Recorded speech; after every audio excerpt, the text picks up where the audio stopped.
Today we have Heidi Ellis on the show. She's in our mastermind and also been through our Inner Circle program. And today she's sharing her wisdom with you. All right, Heidi, welcome to the show. Excited to have you on. I'm excited to be here too. I love you guys, and I'm so appreciative of everything you do for me, have done for me in our community. It's exciting. I love it. Love being here in the room with you guys. You've had an interesting journey with selling online. I've seen you hit walls. I've seen you hit mindset blocks. I've seen you power through ultimately. I've also seen you grow like crazy. For listeners, Heidi's been in our program and just hit some really cool milestones. But I think more than that, I think who you become in the process is truly awesome, Heidi. So I want to dig into that a little bit, and we'll get into the brand and all those things. But I'm curious, like before Rainmakers, were you entrepreneurial? Did you have like an entrepreneurial bone in your body, or was that totally new? I don't think it's new per se. I actually ran my own music studio in California for many Wow. years because that's where my education's in. So I kind of have done that, but that's the whole like you do all the work thing. Yeah. And that's hard. That's really hard.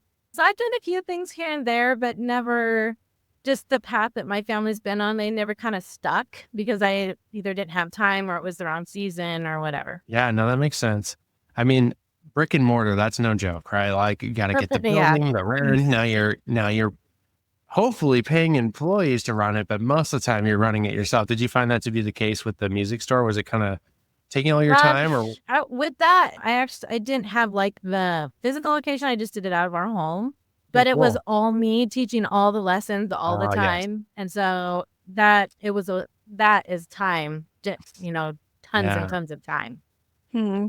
And before you were doing that, were there any other entrepreneurs around you or people that had started businesses that kind of inspired you to like, I'm just going to do this out of my home instead of like finding, a music studio that you could then become an employee for? I think my parents have been kind of in that mindset a little bit, but they kind of went just a different road, very much like the health and wellness, and ended up helping people with product versus like creating a giant business. My dad is more of a teacher and a helper than he is the build a business type. But it was still there because they were building something that was helping other people in a service mindset, kind of an idea. Yeah, totally. When you were in the initial phases, I think when entrepreneurs are getting started, a lot of it is just that initial fear, right? Getting over initial scary thing. And for everyone, it's kind of different. So for you, what was the first like really scary moment that you remember in the pathway of e-commerce and starting an e-commerce brand? I think the scariest moment was applying for credit cards. Just because I have been in a very lack, just because of the journey our family has been on and the hard things we've been through. We've had a lot of lack. And so we've lived with family for a long time. We've never had our own home. And so going out there and trying to put more on that was very scary.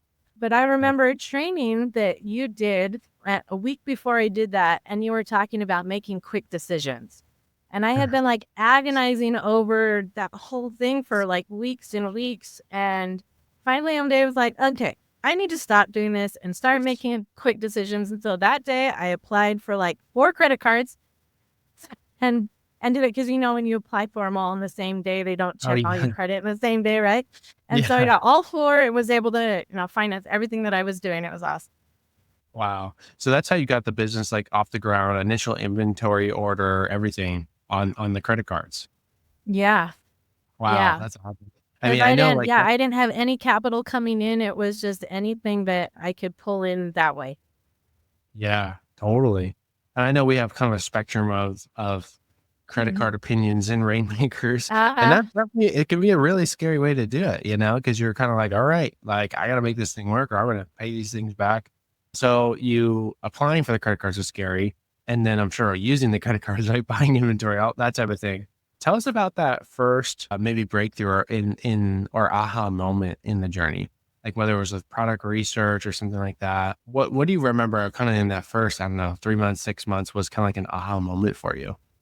I think it took a really long time for my aha moments to come in. I'm a good student. And so when I was studying how to do product research and all that stuff, it was kind of analytical, and I wasn't really thinking, oh, aha, I need to move up this way. It took a really long time for me to move past that and really start to realize that the things I was hearing mindset wise was really what I needed to hear, and not necessarily the product research stuff, but how to move forward wasn't going to happen unless I moved that mindset. And so, like, the really big aha moment I had actually was over a year into the business when I listened to Shannon Irvine's training in January of last year. She talked about vision, and it was like it lit a light bulb in my brain and turned on this sort of visionary mindset that I think that I had, but had been kind of squashed or lost or whatever. And it just kind of set everything in motion for seeing where I could go and seeing the possibilities and seeing that I had accomplished a lot already, and that I needed to give myself that pat on the back and say, hey, look at what I've done. And having that mindset and that self-confidence to see and realize that I'd done like the thing and been successful, even though it was hard, with a huge jump. And then like we jumped into Inner Circle just a few months later, and it just kind of blew up from there. Wow. Heidi, I would love to know, because you said some of your biggest aha moments was actually a year into the program. And I think sometimes people would hear that and be very discouraged by like, wow, it took a year for you to feel like you're making traction. So I'm just curious, like, what kept you going? Because I think in today's day and age and internet marketing and everything, people just want something quick. They want finances quick. They want the business to be working quick. And every once in a while, I think there's those outliers where it's just like, I did one reel and it took off and here I am. But most of the time, that's not the case at all. There's a lot of building that happens. And I think even for you, Heidi, building your muscles, your entrepreneurship muscles beforehand, and everything that you've been through with your family, like that played into almost that grit that you have. So I'm just curious, like, what was your thought process, or what kept you going when I think so many people would feel discouraged or want to quit? That's actually a really good question. Part of it is because I'm really driven and I knew I wanted it.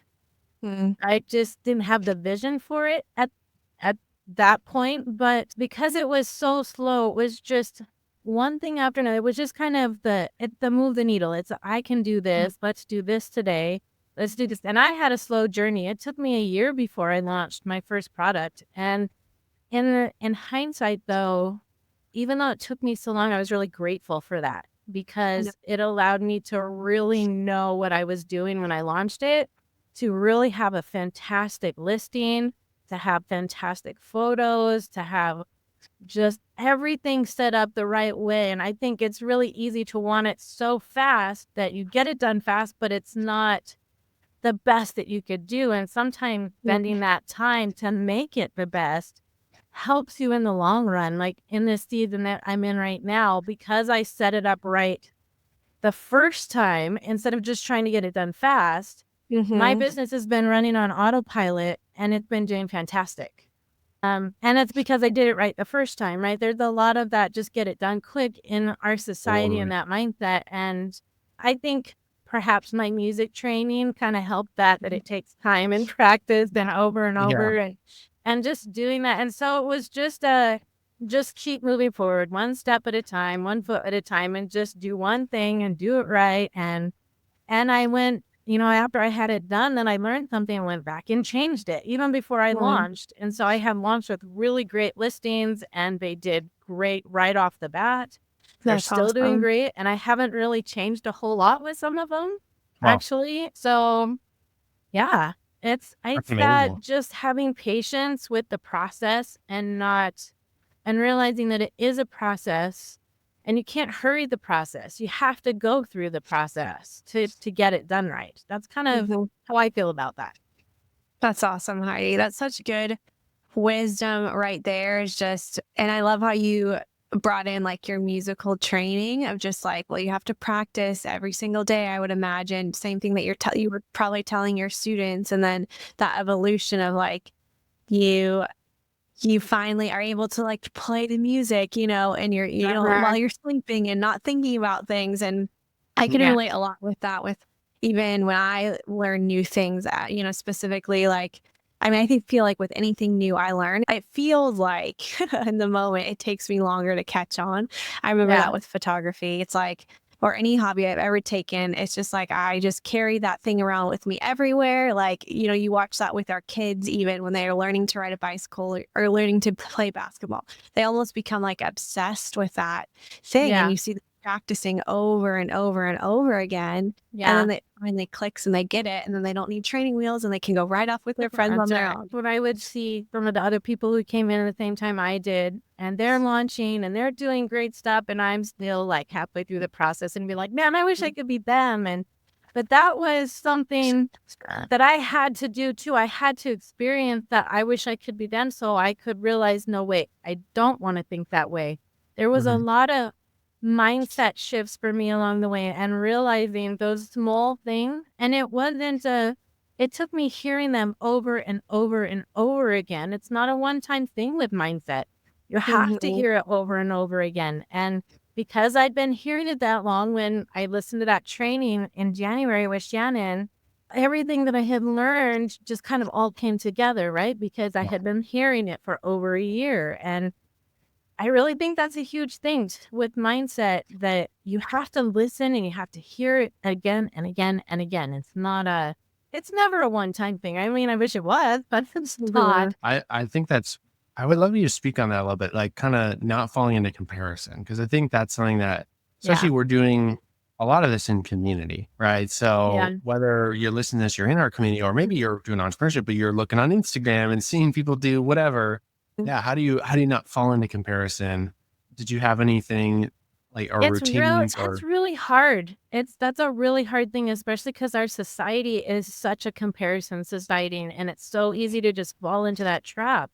And I fell into it, and I just had to really be self-aware about what I was thinking. And I think that was half of my journey, is becoming really self-aware about what I was thinking about and where my thoughts were taking me, and speaking life over things rather than speaking death or like poverty mindset or any of those kind of things. Because I think comparison is a poverty mindset, because it means that you lack something because you have to compare yourself to someone or something or some process or whatever it is. And getting over that and realizing that you're enough and you're worthy of it can really overcome that issue. And then you realize that it doesn't matter what anybody else thinks. You are where you are.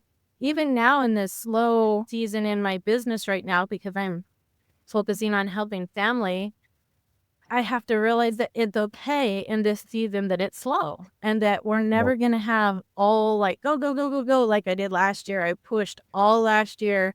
And now it's time for rest. And it's okay to do that. And I don't need to compare my journey with anyone else's, because that's where I need to be right now. And when you're comfortable in the space where you need to be and what's best for you and your business and your family, then there is no comparison. I love that. Comparison is a symptom of like the poverty mindset, what you said there. I've never heard it said that way, but it totally makes sense that it is really like thinking of yourself less than. What's up, Rainmaker? If you're like me, having a good night's sleep is an absolute must, especially as a parent and an entrepreneur. And I feel like I found the secret weapon. It's called 8 Sleep. This brand is a way to add heating and cooling to any bed. And I'm telling you, this cooling feature is an absolute life changer for me, especially during those warm summer months. This might be TMI, but I sweat very easily. And I didn't really realize how much this was affecting my quality of sleep. Once I slept on this bed that has a cooling feature, imagine like the cool side of the pillow, but like all over your body all the time. I do not know how I lived without this. So if you're ready to revolutionize your sleep, head over to rainmakerfamily.com/deals. We got a hookup for Rainmaker Family Show listeners. Again, that's rainmakerfamily.com/deals, and check out 8 Sleep. All right, back to the show. Heidi, something that Rainmakers in our community, I mean, they probably see you in the community, but might not know, is that you have actually gone through our inner circle and pitched the sharks. So we did this thing called Rain Tank, and we did bring on some, high level entrepreneurs, and you did the whole thing. You kind of made the presentation, did the presentation in front of them. It was like our own mini version of Shark Tank. And I would love to hear you talk about that process a little bit, because there's one thing about running a brand on, online, because you can be totally anonymous, right? But actually having to stand up, talk about the brand, talk about your vision. How was that process? The actual doing of it, I was so nervous. I mean, I'm a performer. That's what my degree is in. But pitching like that, I was so nervous when I was done. I think my heart was like racing so fast. But the process of moving up to that actually really prepared me for actually moving forward and pitching people outside of that and finding other investors and learning, because it really nailed down for me what my brand was about. It nailed down what I needed, how to pitch them, how to talk to them. And so like the first break the ice thing, doing that was like fantastic. Yeah. I needed to do that. Yeah. It's one of those, okay, get over that hump. And I did. And so I've been able to continue doing that. But it was, going through the numbers. And I remember you put in there in our chat, add numbers and add graphs and add this. I'm like, okay. So I had to go back and like rethink the whole thing from the brand, on that we did in the inner circle, or it was just the brand, and add all of this information that I felt was important that ended up being really great for the presentation. And I think I spent like 40 hours on that presentation, like a lot of hours going through numbers and getting them right and thinking about what was right. And I practiced it with my brother. My brother is in the mindset space too, with kind of what we do. He's just in a different community. And so I presented to him, and then I presented to one of the inner circle ladies, and then I presented to someone else, and they all gave me feedback. And so I practiced it a lot. Yeah. That's amazing. That's incredible. Yeah. It was so awesome. It really showed. It was really so special to see the whole group just show up and just have put in the work, because you could tell, like, it wasn't like, oh, we just threw it together yesterday. It was like, everybody wow, did so amazing. Yeah, that's so cool. And that's awesome to hear you're continuing to do that. Just like it's an amazing skill set to have as an entrepreneur, especially as you're growing a business. Capital can be one of those things that can be tricky, right? Especially e-commerce, you got to buy inventory. One of just a new product, it costs money. And, those credit cards work at the beginning, but at some point it's like, okay, we need to access more capital.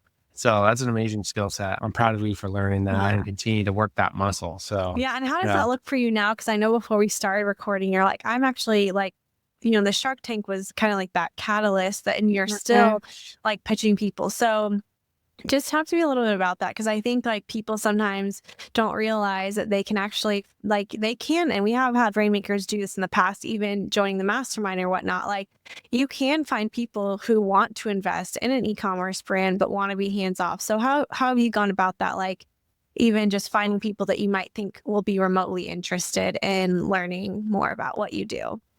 So some people were referred to me. My brother, who is, like I said, also kind of in the mindset, he's in finance. So he knows a lot of guys who do investing. So he recommended a couple people to me. And then Amy from Rain Tank, I had a meeting with her, and just a team of investor people. And so part of it is word of mouth. Part of it is people I've reached out to. And so it's just a little bit of, and some of them are going to work really great, and some of them aren't, because they're not the right fit.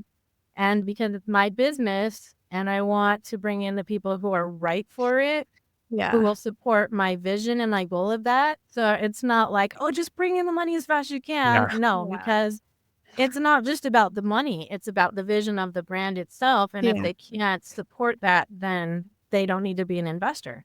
So, and I have learned that I need to be picky and choosy about that too, about who I allow to come in, and because they bring their energy with them. Even if they're silent, their energy still comes with them.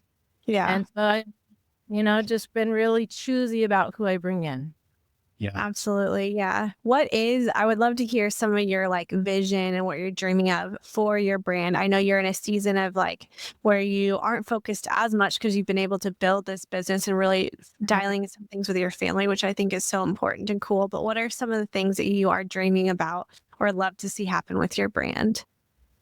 Well, so I have two brands. I have the one that I did for the Rain Tank one, and then I have a second one, which is like a Renaissance sword fighting kind of brand. My husband is a sword fighter, and so we kind of have this brand built around like that community with the D&D players and the Renaissance fair people and that kind of stuff. So, but with my Bloom and Bright, that's my laundry brand. It's an organic laundry brand. I really, because I am so passionate about the health and wellness of how we live, that I want to have a brand where people can have solutions to all of the crappy stuff that's out there and be able to have a place where they can come and learn, where they can, through the learning, find solutions for that. But that's what I wanted to do with my social media, find a place where people could learn and have actual information, because there's so much disinformation everywhere, but something that's really trusted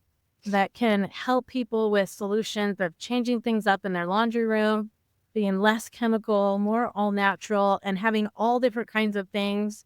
I have all kinds of ideas for kinds of products that I want to bring in, and that's just like a whole nother discussion. But there are all kinds of things just around that to just help the family be helpful and healthy and experience some of the things that I've experienced with kicking chemical to the curb and just being of service to families so that they can have something better and create better in their homes. Yeah. So that's my laundry brand. With my other one, it's let's have fun and sword fight and look, can we do the run fair and what accessories do we have? And that's awesome.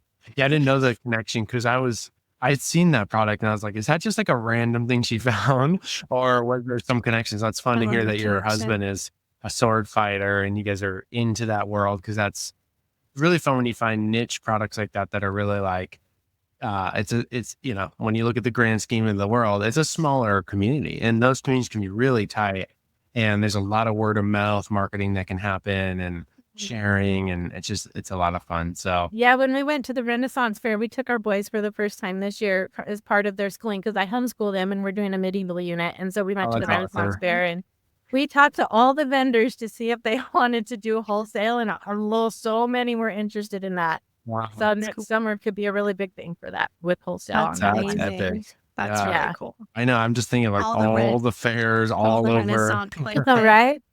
Oh my gosh. Yeah. A lot of opportunity. That's super cool. Question for you. You're running a business, you're running a household, you're taking care of some, extended family right now. How have you built the business in a way that kind of makes time for those things? Do you have any routines or calendar hacks that, you would want to share with the listeners? Cause I know a lot of people ask that, like, how do I do this? How do I scale a business, grow a business while also protecting that family time? Yeah, it took me a long time to learn that. Inner Circle really helped with kind of some strategies with that. And one of the things I had to learn, because I was so focused on the business that I wanted to just do it all day long, that you can't do all day long, is that I had to put my family first. The important things had to come first. So it doesn't matter what it is. If it's family, it comes before business, especially with my children, because I homeschool them. School is always first, so that there's nothing left behind that's important. Family prayers, family scriptures, the things that we do, they're all first. And then the business fits in around everything else. So, I just kind of plan for specific days. I generally work a lot on Friday afternoons or Saturdays when there's no school or when my husband is off, depending on his work schedule. It's a little different every week, but I had to learn that nothing gets done really unless the important things come first. And then I just had to learn to be specific. Okay, this is my work time, and I keep to the work time. And then, we've learned all kinds of strategies in Inner Circle about, deep work sessions and the specific time for specific kinds of work. And I really started to employ that, where I do specific things on different days rather than trying to do all different kinds of things. And so categorizing things. That was so helpful, because my brain was so overwhelmed with everything already that to categorize things really made a huge difference. So I was, and you talked about this, doing creative things on this day and doing business administrative stuff on one day, and then deep work creative, like imagine what are we going to do this day? And so doing that was really helpful too in dividing it all up. But yeah, the putting the family first, that was something I had to learn that was a little bit hard. I mean, I knew that intuitively, but actually doing it can sometimes actually be hard. Yeah, those are such great tips, and like strategizing and planning in advance so that one, your family is taken care of first, and then you're able to keep moving the needle in your business. So good. Heidi, I would love to know, like, what is one tip that you would give someone who is maybe just starting in their entrepreneur journey? It's kind of a little bit like what we talked about earlier. Just don't be in a hurry. Yeah. Don't be in a hurry. Take the time to learn the things and really learn them so that you understand them, because your business will be so much more successful if you know the thing before moving on to something else, because you understand what everybody's talking about. You understand feedback. It's just don't be in a hurry. Well, it'll happen. If you want it bad enough, it'll happen. You just have to keep going and not be in a hurry. That's good.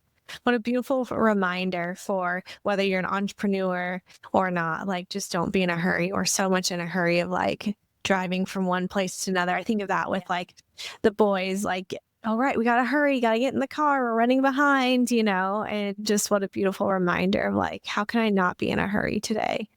And just really like take my time with learning this process, with launching this business, with connecting with my customers, with being there for my family. That's beautiful.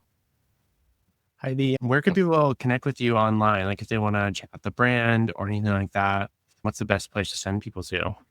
I have my Instagram page, which is Bloom and Bright. Bloom and Bright. That's Okay, my laundry brand. They can find me on Facebook. I'm on Facebook. Just Heidi, under Heidi. I have a Facebook for my Bloom Bright, but I haven't done anything with it right now. I've been working mostly on Instagram. So they can find me there. They can find me in the mastermind group too. There. I'm also in the family group. Yep. I can't remember what just the regular group, not the mastermind group. Yeah. So they can find me there too and message me. My website for my laundry brand is bloomandbright.com.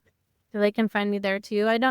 My website for my other one isn't set up yet. So again, work in progress. There's always something. Yep. But yeah, find me there, message me.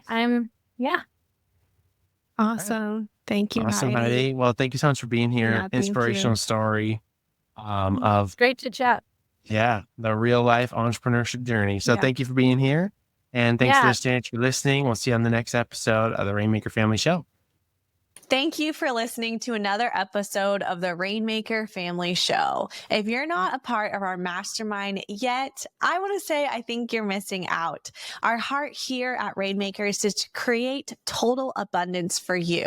That's why we're offering a free one-on-one family freedom design session for you, our faithful listener. Yeah, if you want to hop on a call with our team, see if it's a good fit to build a business that creates time freedom for you, financial abundance, and helps you leave that thriving family legacy. That's what we're all about in our mastermind. You can grab a time on our team's calendar at rainmakerfamily.com/mastermind.